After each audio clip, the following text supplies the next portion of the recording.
Good evening and welcome to the Business Day. I'm Javon Keys. Now, all eyes are on the NCB Financial Group after it announced two senior executives are set to be replaced. Now, I spoke to two financial experts on the management changes announced on Tuesday.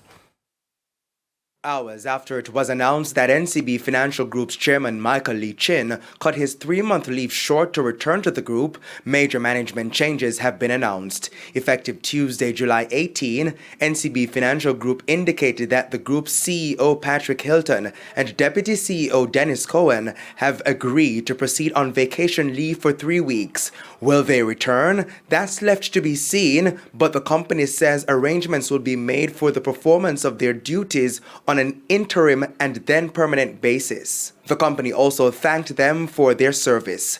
NCB Financial Group says for the immediate future, Chairman Michael Lee Chin, who is also the company's majority shareholder, will carry out some executive duties.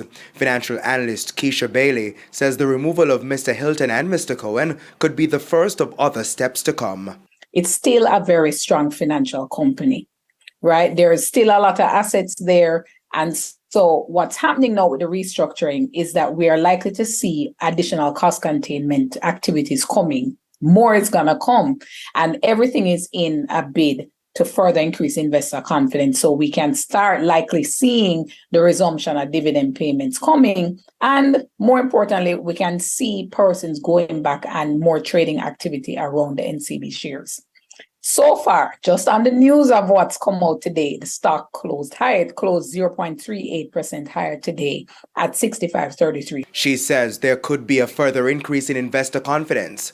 But development economist Dr. Nelson Chris Stokes says there may be some investor jitters. No, this seems to be a little bit all over the place, sometimes with the company itself trying to keep up with the chairman. It is not something that engenders a high degree of confidence. Now,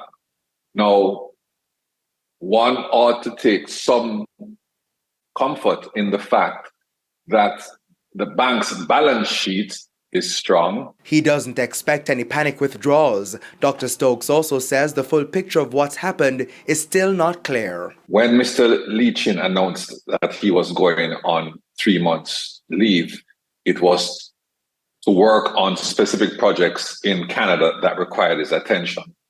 At the time, he indicated quite clearly his confidence in the directorship, the board of directorship, as well as in the executive leadership of the team. Now he has returned complaining about the lack of payment of dividends, about governance issues, and about the effectiveness of the leadership of the organization. I doubt that in the last 6 to 8 weeks you'd have discovered these things. So that seems to me to be a gap. In the meantime, it is understood that Mr. Hilton and Mr. Cohen are now negotiating a payment of more than $13.8 billion. It's understood that in July 2021, both men surrendered and returned to the company over 95 million shares at the aforementioned value.